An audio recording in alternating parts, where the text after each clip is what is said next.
24. Proverbios 24, por favor. Verso 10 al 12. Proverbios capítulo 24, verso 10 al verso 12. Alguien dijo: ¿quieres ser sabio? Lee el libro de Proverbios. ¿Quieres sabiduría? Bueno, adquiérela. Mejor que la plata, dice, y la hallarás. Dice el verso 10, capítulo 24 de Proverbios: si fueres flojo en el día de trabajo, tu fuerza será reducida.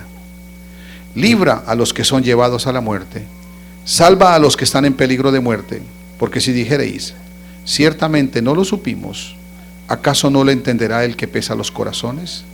El que mira por tu alma, él lo conocerá, y dará al hombre según sus obras. Te damos gracias, Señor Jesús, en esta tarde, por este momento solemne en el cual podemos una vez más recibir de tu palabra.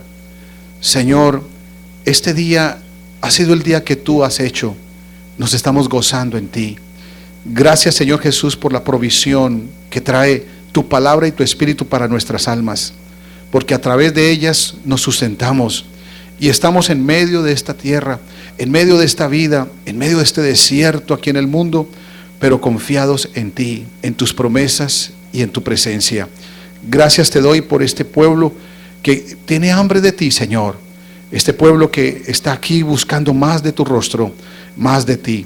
Yo te pido que me ayudes, Padre, en esta hora a transmitir lo que ya tú has puesto en mi corazón para cada uno, Señor, pero que se haga conforme toda tu voluntad, bajo la unción tuya.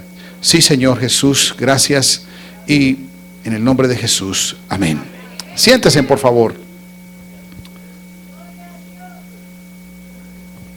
Dios ha puesto en medio de este precioso libro ciertas expresiones a las cuales tenemos que estar muy atentos, porque la palabra de Dios tiene una diversificación exacta, perfecta y clara, porque viene plasmada por la sabiduría divina. Es decir, que Dios ha puesto todo en su lugar y lo ha puesto de tal manera, en un orden, para que nosotros podamos extractar de ella lo mejor para nosotros mismos. Esto que está hablando aquí es un llamado de atención, porque nosotros, aunque estamos viviendo la dispensación del Espíritu, de la gracia y de la iglesia, estamos entendiendo de que la Biblia, por su diversidad, nos puede hablar de cualquier lugar de ella. La Biblia es una sola. La Biblia es la santa palabra de Dios y es el libro eterno. Es tanto que sus palabras, hermano, están firmes en los cielos, y que todo pasará, todo será derribado, pero su palabra permanecerá para siempre. Esta palabra, hermano, es tan exacta y tan precisa que nosotros no podemos negociarla con Dios. Ningún pensamiento humano. Hay gente con capacidades intelectuales, coeficientes de intelectualidad muy altos. Hay pensamientos humanísticos que los ponderizan los hombres a una magnitud muy alta. Pero no hay nada que sobrepase la sabiduría de las Escrituras. Pero en ellas, hermanos, está plasmado todo lo que el hombre necesita, todo lo que nosotros podamos alcanzar en nuestra vida. No podrás tener el éxito si no tenemos en cuenta las Escrituras. En las Escrituras encontramos todo, pero recuerde, hermano, en ellas hay una multitud de promesas 100% cumplibles, cosas que Dios ha dicho y que nunca va a echar atrás sobre lo que Él dijo. Sin embargo, las promesas del Señor siempre son condicionales. Nosotros no podemos tomar literalmente un versículo y apropiarnos de él si no miramos objetivamente la condición para recibir esa promesa que está allí. Por eso hay que ser claros, porque nosotros no podemos manipular las Escrituras ni tampoco interpretarlas a nuestra manera, sino que tenemos que tener la sabiduría de Dios y la inteligencia de Dios y el discernimiento de Dios para poder que ellas quepan en nuestra vida. Yo no voy a acomodar mi vida, mi pensamiento a las Escrituras. Las Escrituras se acomodan a mí completamente. Yo no voy a tomarlas de una manera y voy a pensar de una manera y voy a hacer las cosas de una manera si voy en contra de la palabra de Dios. Escuchen bien, Dios no tiene socios.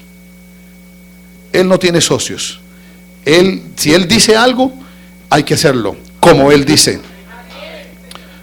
Está ahí en la palabra. De ahí no te salgas. Hay quienes toman un versículo y de eso sacan una doctrina sin mirar el contexto de lo que Dios quiso decir y de la manera como Dios quiere que se procedan las cosas. Una vez llegó un muchacho a la casa con su mamá, y su mamá venía preocupada porque la Biblia decía para el muchacho de que su mamá no podía hacerle producir ira a su hijo porque el hijo se iba a enojar. Entonces no, el versículo es no es ese. No, espérese y verá, yo les digo cuál fue el versículo de aquella controversia tan tremenda. Dice, creo que es el Salmo 2, sí señora. El Salmo 2 dice, a ver, ¿cómo es que dice este salmo? Entonces la hermana venía preocupada y en realidad ella tampoco entendía lo que decían las escrituras porque no podía ser. Mire el capítulo 2 de Salmos, verso 12. Dice, decía el niño, por favor dígale a mi mamá que me honre para que yo no me enoje. Es que mire lo que dice ahí el versículo 12. Honrad al hijo para que no se enoje y perezcáis en el camino, pues se inflama de pronto su ira. Es decir, que como que al niño le daba tanta ira, entonces le decía a la mamá que por favor lo honrara por lo que decía ese versículo. Y prácticamente eso quiere decir, ¿sí lo ustedes están dando cuenta? Mire, así un muchachito agarra ese versículo y dice, ay mamá, usted me tiene que honrar porque mire, me hace enojar si no me honra y de pronto me sale la ira para no perecer en el camino. Y no estaba así. Eso no es lo que quiere decir el Señor. Aquí está hablando de otra cosa. Aquí está el capítulo 2 es una profecía de lo que iba a ser el Hijo de Dios en la tierra. Y por lo tanto nosotros tenemos que honrar al Hijo. ¿Al Hijo quién es? El Señor Jesucristo. Para que no se enoje. Él también se enoja. Él es el Hijo de Dios. Él es el Señor. Amén. Y dice, y no perezcáis en el camino. Amén. Para no perecer en el camino hay que hacer lo que Él diga. Eso, hay que entender las escrituras. Me tocó agarrar al muchacho y a la mamá y explicarles el versículo para que no lo tomaran y lo interpretaran a la manera como ellos lo estaban interpretando. Entonces, la Biblia, estamos hablando en esta hora de que si Dios dice las cosas en la palabra, hagamos como la palabra de Dios dice. No le podemos mover ni una tilde ni un punto a la Biblia. Todo está preciso, está exacto, está perfecto. La palabra, hermanos, mire lo que dice aquí el Salmo 19. Es tan importante lo que dice aquí. Dice, verso 7, la ley de Jehová es perfecta, que convierte el alma. Cuando habla de la ley, habla de todo el libro que está aquí. El testimonio, es decir, la Biblia, de Jehová es fiel, que hace sabio al sencillo. Verso 8, los mandamientos de Jehová son rectos, que alegran el corazón. Cuando habla de los mandamientos, habla de la Biblia. El precepto de Jehová es puro. Cuando habla del precepto, habla de la Biblia. Es puro, que alumbra los ojos. Verso 9, el temor de Jehová es limpio, que permanece para siempre. Los juicios de Jehová son verdad, todos justos. Deseables más que el oro y más que mucho oro refinado, y dulces más que la miel, la que destina del panal. Estamos hablando de lo que es la firmeza de las escrituras y de lo que nosotros necesitamos para poder acomodarnos a la palabra del Señor y no que ellas se acomodan a nuestra voluntad. Eso es importantísimo que nosotros lo sepamos. ¿Por qué lo digo, hermanos? Porque no podemos interpretar las escrituras a nuestra manera o darle otro sentido a las escrituras de lo que podemos dar, de lo que debemos darle. Y tampoco podemos someternos a una parte de las escrituras y a otra parte no. Toda la escritura es inspirada por Dios y útil, dice aquí el apóstol Pablo, y útil ¿para qué? Para enseñar, para redarguir, para corregir, para instruir en justicia, a fin de que el hombre de Dios sea perfecto, enteramente preparado para toda buena obra. Eso está allí en 2 Timoteo 3, 16 y 17. Entonces nosotros necesitamos entender esto para que no nos, hermano, hagamos las cosas como dice el Señor. Entre mejor hagamos las cosas, hermano, hay gente que dice, yo ya estoy bautizado, ¿Por qué? Porque a mí me bautizaron en aquel lugar y me bautizaron en el nombre del Padre, del Hijo y del Espíritu Santo, y así es que hice las Escrituras y así me bauticé y así me quedo. Pero no es así legítimamente la manera como se debe bautizar. Entonces, ¿cuál es? Pues miremos las Escrituras profundamente, objetivamente. Miremos cuántos registros bíblicos hay en los títulos, bautismos en los títulos. No hay ninguno. No hay ninguna sola persona bautizada en el Nuevo Testamento ni en el Antiguo Testamento bautizado en los títulos Padre, Hijo y Espíritu Santo. Ahora hay que interpretar bien el texto. El texto dice en Mateo 28, 19: id y haced discípulos a todas las naciones, bautizándolos en el nombre, no en los nombres, en el nombre del Padre, del Hijo y del Espíritu Santo. Porque el Padre, el Hijo y el Espíritu Santo tienen un solo nombre. ¿Y cuál es ese nombre? Jesús. Jesucristo es el nombre que es sobre todo nombre. Amén. Por eso el Señor también lo había anticipado en una de sus profecías, allá en el Isaías 52:6. Mi pueblo sabrá mi nombre. ¿No lo sabían? No. Él fue conocido con un nombre, pero no sabían su verdadero nombre o su correcto nombre o el nombre de él. El nombre fue revelado y ahí está. Entonces, ¿qué hacemos? Alguien dijo: no, es que Pablo cuando bautizó se equivocó. Entonces Pedro también se equivocó. Las Escrituras no tienen ninguna equivocación. Lo que pasa es que hay que darle la verdadera interpretación. Pero lo mejor que podemos hacer con Dios no es negociar la palabra, no es tratar de interpretarla a nuestra manera, es hacerla completamente, correctamente como dicen las Escrituras. Amén, hermanos. Si todos los bautismos en el Nuevo Testamento, en la Biblia, en la iglesia primitiva, fueron hechos en el nombre de Jesús, todos se deben hacer en el nombre de Jesús. Porque hay referencias bíblicas, porque así fueron bautizados los primeros creyentes y también fueron bautizados los primeros gentiles. Entonces hagamos lo que el Señor dice y no comencemos a negociar con la palabra, porque Dios no negocia. Dios no negocia las Escrituras. Dios, hermano, no negociemos con eso. Hermano, de ninguna manera, no lo haga nunca. Hágalo, hermano. Si usted, es que cuando uno ve las Escrituras, uno tiene que ceñirse a ellas. Y uno va a estar bien, porque de ahí viene todo para lo nuestro. Ahora, es importante entender ahora de que nosotros, aquí en el libro de Proverbios, capítulo número 24, hay una expresión fuerte. Y esto que está hablando aquí, dice de la siguiente manera: si fueres flojo en el día de trabajo, tu fuerza será reducida. ¿Qué es lo que está diciendo? Bueno, este texto comienza en el número 10 y termina en el número 12.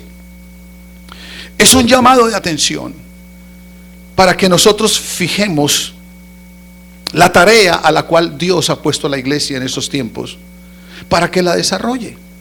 Y no tenemos por qué tener ningún tipo de pereza, de flojera, porque está diciéndonos el Señor que si fuéramos flojos en el día del trabajo, nuestra misma fuerza será reducida.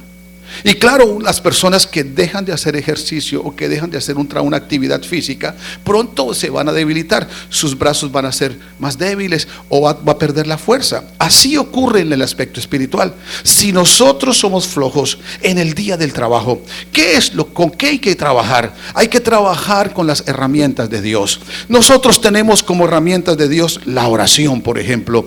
Tenemos el ayuno, tenemos la lectura de la palabra, el estudio de la palabra, el venir a congregarnos, hermanos, el de evangelizar. Son trabajos que nosotros tenemos que desarrollar para la gloria de nuestro Dios. Y si nosotros no andamos en ese trabajo, la Biblia dice: si fuéramos flojos en ese trabajo, la fuerza nuestra será reducida. ¿Y por qué? Porque, hermanos, el Señor Jesús ya lo hizo todo.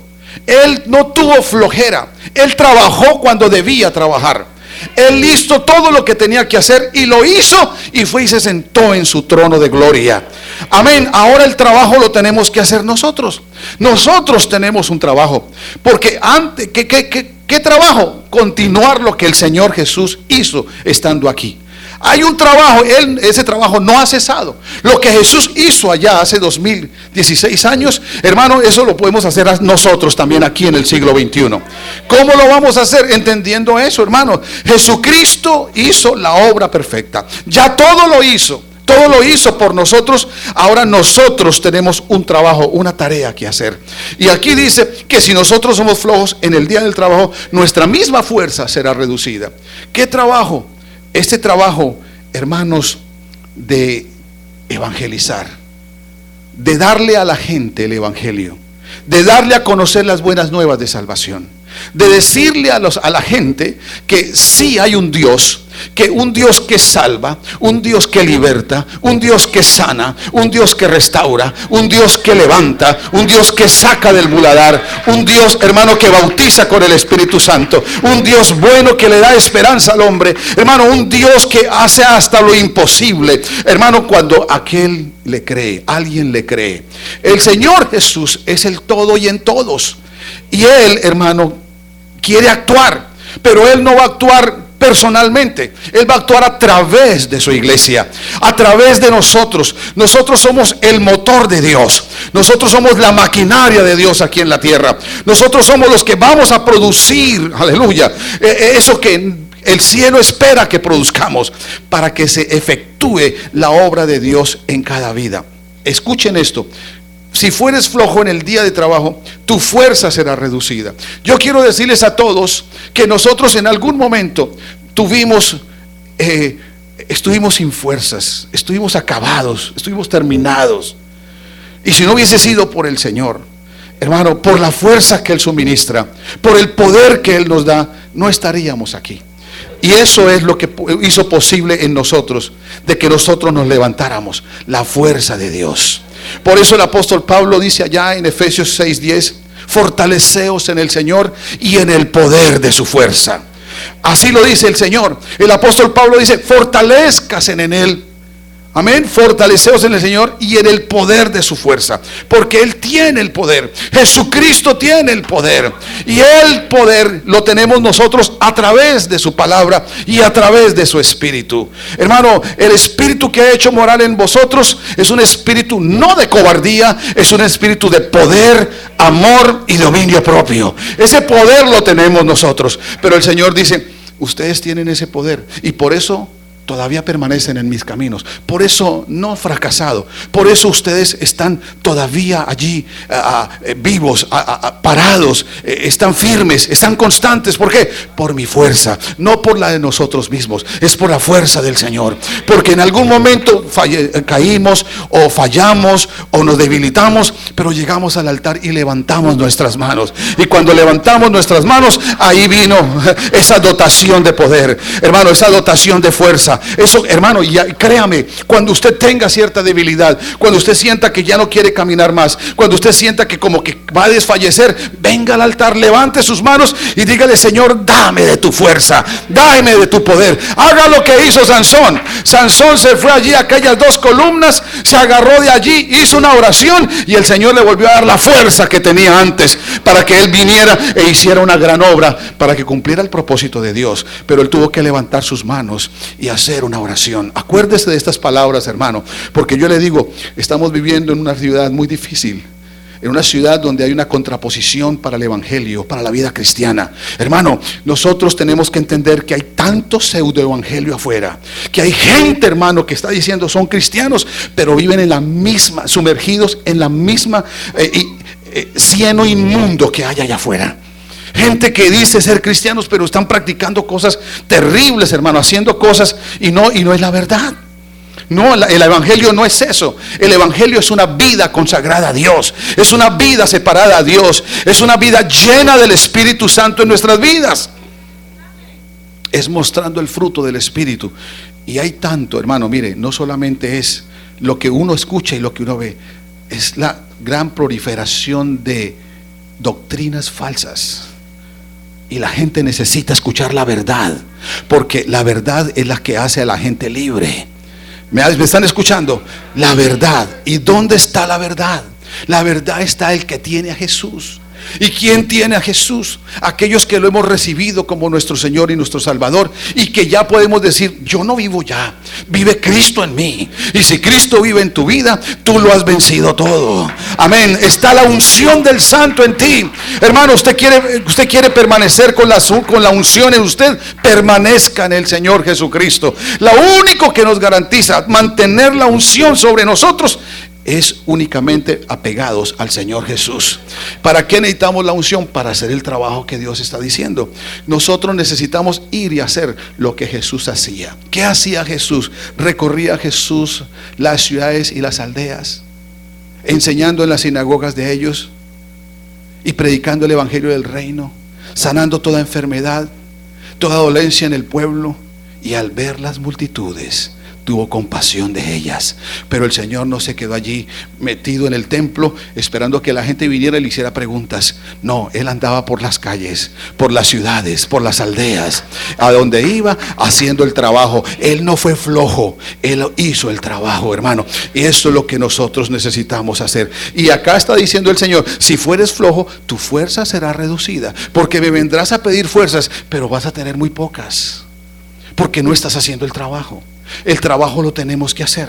Tenemos que compartir este evangelio. Tenemos que hablarle a la gente. Tenemos que decirle a la gente la verdad sobre la verdad de las escrituras. Este evangelio debe ser predicado en esencia, hermano, no simplemente con pañitos de agua. Hay que decirle al pecado lo que es pecado, hermano, lo que es inmundo, lo que es inmundo. Y la gente, hermano, hay que decirle la verdad. Estás mal, necesitas a Jesucristo, necesitas arrepentirte de tus pecados, necesitas nacer de nuevo, necesitas ser una nueva criatura en Dios. Amén. Y eso, hermano, claro que si nosotros no hemos vivido esa experiencia, tampoco podemos hablar mucho sobre eso. Ese es el problema. Pero yo les digo, el Señor dice: si fueres flojo en el día del trabajo, tu fuerza será reducida. Si tienes que venir a orar, ven a orar. Aumenta las fuerzas. Dese en cuenta. Pongamos un ejemplo natural. ¿No se han dado cuenta cómo hay un negocio ahora muy grande, y es el de los gimnasios, los centros de esculturismo? Para que la gente tenga fuerza, músculos, fortaleza. ¿Qué tienen que hacer?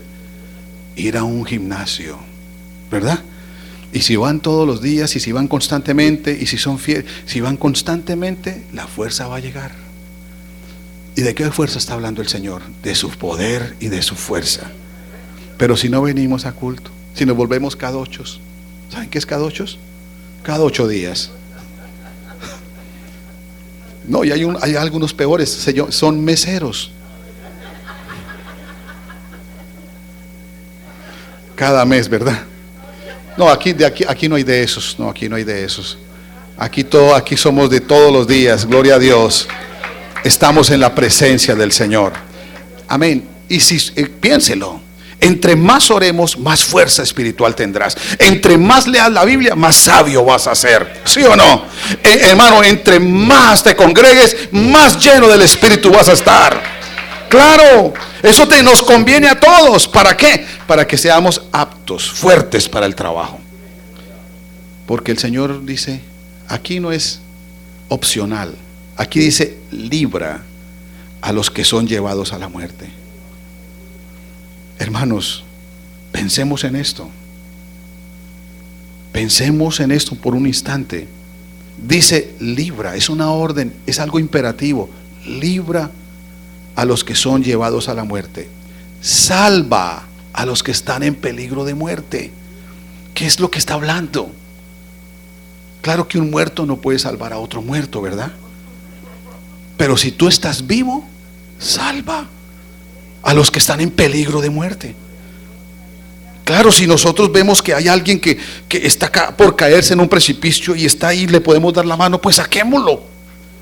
Claro que si no tenemos fuerza, pues ahí nos vamos a ir con él, ¿cierto? Pero si tenemos la fuerza del Señor, a eso me refiero. Eso es lo que quiero que la iglesia piense. ¿Y cómo se ve ese resultado? El resultado se ve en hacer lo que el Señor dice. Libra, vamos, libra. Vamos a compartir este evangelio. Vamos a hablarle a la gente del verdadero evangelio. ¿Qué es lo que tú crees? ¿A dónde estás tú? ¿Estás seguro que tú estás bien bautizado? Porque hay mucha gente que dice: no, yo soy bautizado. ¿Cómo te bautizaron a ti? Pregúntale. ¿Seguro? Y trae las escrituras y confronta, aprende eso. No hay nadie que pueda negar las escrituras. El que niega, el que contiende con las escrituras, contiende contra Dios directamente. Y ahí se meten en un problema grande. Pero cuando usted conoce las escrituras, sabe manejar las escrituras de tal manera que traiga convicción a la gente, usted lo puede hacer. Hágalo. Acá dice, hermano, porque hay mucha gente que va en camino de muerte. Hay gente que va camino de muerte y no lo saben. Gente que están allí bajo el cautiverio de Satanás y bajo el engaño de Satanás, bajo falsas doctrinas, bajo vicios, bajo toda una vida acostumbrada al pecado. Hay que sacar a esa gente de allá, hay que librar a esa gente de allá. Hay que, hermano, rescatar a esa gente del peligro en que están. ¿Cuántos dicen amén? Para eso te llamó. Amén. Ustedes se imaginan qué pasa. Las leyes aquí en los Estados Unidos son tremendas, porque los lagos se abren cuando ellos quieren y se cierran cuando ellos quieren, y las playas también, ¿verdad? Ahí se cierran y nadie puede bañarse allí. Pero cuando están abiertas, colocan una cantidad de gente. ¿Cómo qué? Como salvavidas. Y yo no creo que ningún salvavidas se quede ahí, ¿verdad? El domingo en la tarde, ahí acostado en la cama, ¿cierto? Viendo la televisión mientras las almas se pierden. Yo no creo. Mientras las almas se ahogan allá en el mar. Cierto que no creo, ¿verdad?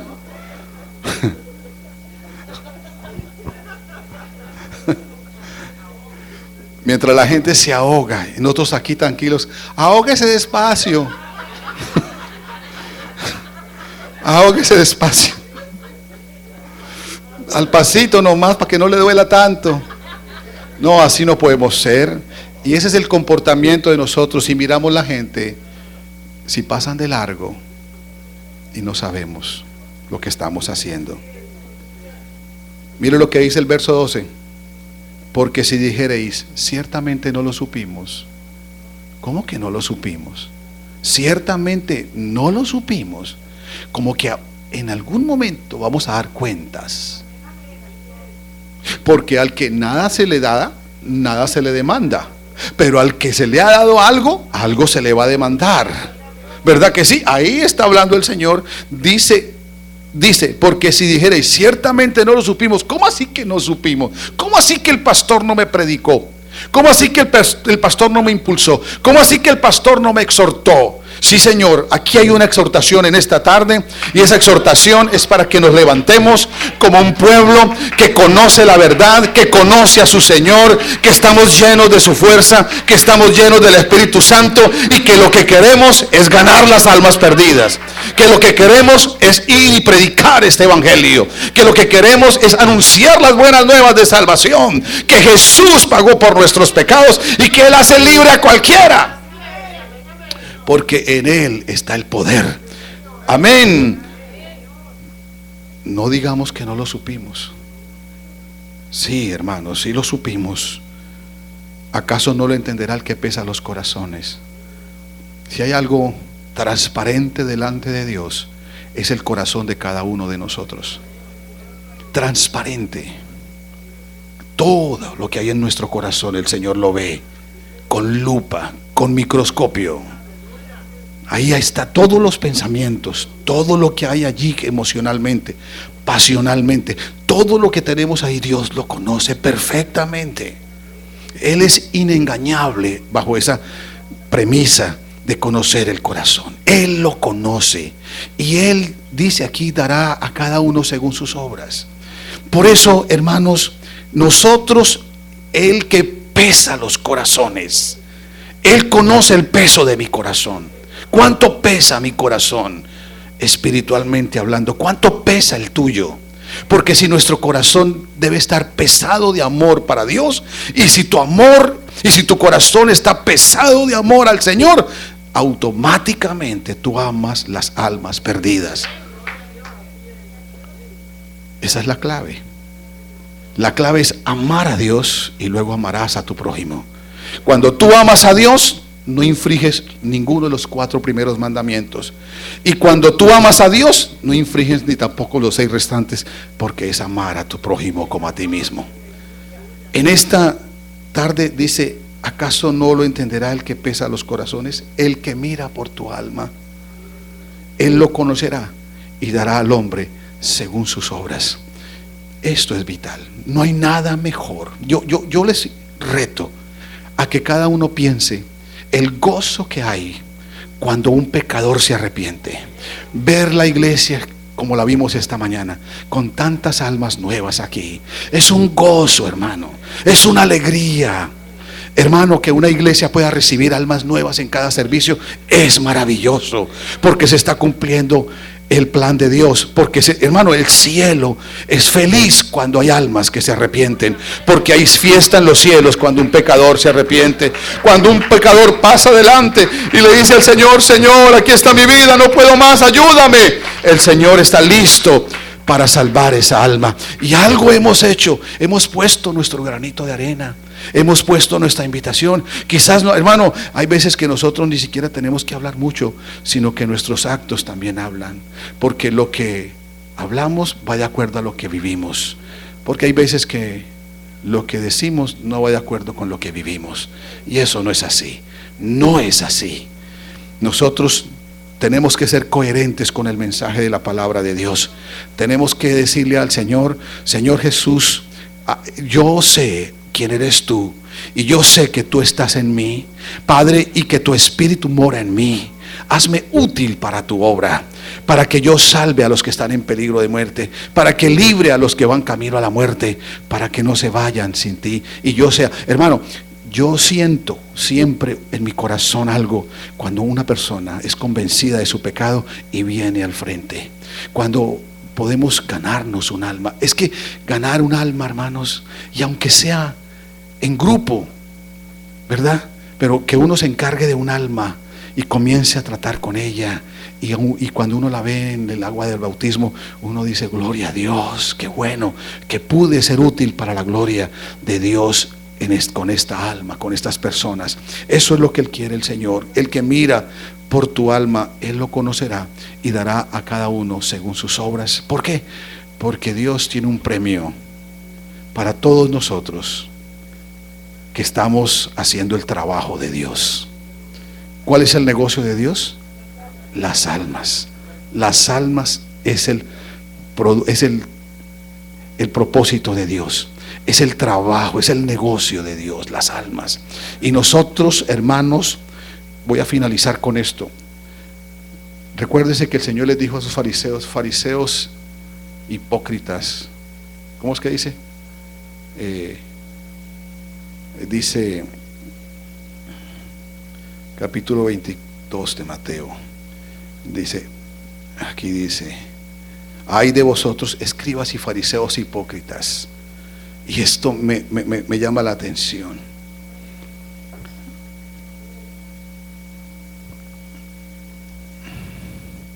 Dice aquí la palabra del Señor, que se paran en la puerta.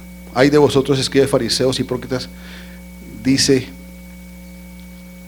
son sepulcros venteados, blanqueados, pero ahí dice que se paran en la puerta y no dejan entrar, ni entran ni dejan entrar. A ver, ¿dónde está ese versículo? Aquí en el capítulo 23 de Mateo. ¿Dónde está la ofrenda? Aquí está el 13. Mas hay de vosotros, escribas y fariseos hipócritas, porque cerráis el reino de Dios delante de los hombres, pues ni entráis vosotros, ni dejáis entrar a los que están entrando. Es decir, que se paran en la puerta y no entran ni ellos, ni dejan entrar a los que vienen entrando. Qué tremendo, hermanos. ¿Sabe cuándo es eso? Cuando nosotros somos oposición, cuando somos de mal testimonio, cuando cometemos errores con algún hermano o alguna hermana, nos ponemos en la puerta y no hemos entrado ni tampoco dejamos entrar. Pero que ojalá Dios nos ayude con todo esto y no seamos como esos hipócritas que hacían eso y el Señor se los reclamó ese día. Al contrario, el Señor dice: fuérzalos a entrar para que mi casa se llene. Eso es lo que quiere el Señor, porque Él no quiere que ninguno se pierda, sino que todos procedan al arrepentimiento. Que Dios use nuestras vidas, que seamos útiles para su reino, que seamos útiles para ganar un alma. Hermano, ojalá propongámonos: no vuelvo a llegar solo a la iglesia, voy a traerme a alguien, voy a invitar a alguien, voy a procurar ganarme un alma, porque yo tengo una misión de Dios, y si yo no trabajo, mi fuerza será reducida. Y Dios me ha dado una orden: libra a los que son llevados a la muerte, salva a los que están en peligro de muerte, porque no puedo darle excusas al Señor. Amén. Que Dios en esta tarde nos ayude a todos, porque hay una esperanza muy grande. Y yo en esta tarde hay una esperanza muy grande. Una esperanza muy grande por una verdad muy grande. Porque el Señor Jesucristo en esta tarde está aquí. Y está aquí, y el Espíritu del Señor está sobre mí por cuanto me ha ungido. Y me ha ungido para predicar buenas nuevas, para decirle a los presos salgan, para darle libertad a los cautivos, amén, para sanar a los quebrantados de corazón. Y esa palabra se cumple aquí esta tarde. Aquí hay alguien que necesita la libertad de parte del Señor. Aquí hay libertad. Si hay alguien que está enfermo, hoy aquí usted puede ser sano en el nombre de Jesús. Si usted está oprimido por alguna carga del diablo, esta misma tarde usted puede ser libre. Y el Dios del cielo te da la libertad para que usted, hermano, viva en libertad. Póngase de pie. Vamos a hacer una oración, hermanos, en esta tarde. Y le vamos a levantar nuestras manos y le vamos a decir: Señor, aquí está mi vida. Aquí están mis manos, aquí está mi corazón, aquí están mis pies, Señor. Úsalos, Señor. Quiero ser útil para la obra, para tu obra, Señor. Alguien que quiera ser útil para la obra del Señor, que quiera decirle: Señor, aquí está mi vida, aquí está mi corazón, aquí está mi boca. Aquí está, Señor Jesucristo. Oh Padre, en esta hora, Señor Jesús, hemos escuchado el mensaje, hemos escuchado la exhortación, hemos escuchado, Señor Jesús, Padre Santo. Si usted necesita fuerzas, venga esta noche aquí, hermano, levante sus manos, que hay una descarga del poder de Dios para su vida. Hermana, si usted necesita fuerzas, está cansado, está cansada, no sabe qué hacer, esta tarde aquí levante sus manos en este altar y venga, provéase de la fuerza que tiene el Señor Jesucristo para que usted siga el camino, para que usted siga la ruta fijada para su vida. Usted esta noche puede lograr, hermano, hermana, que aquí se aplique en su vida una fuerza, hermano, que caiga sobre su vida una fuerza especial, porque el Señor dice que Él da fuerzas al cansado y multiplica las fuerzas al que no tiene ningunas. Los muchachos se fatigan y se cansan, los jóvenes flaquean y caen, pero los que esperan en el Señor tendrán nuevas fuerzas. Nuevas, levante las manos. Nuevas fuerzas, nuevas fuerzas, nuevas fuerzas.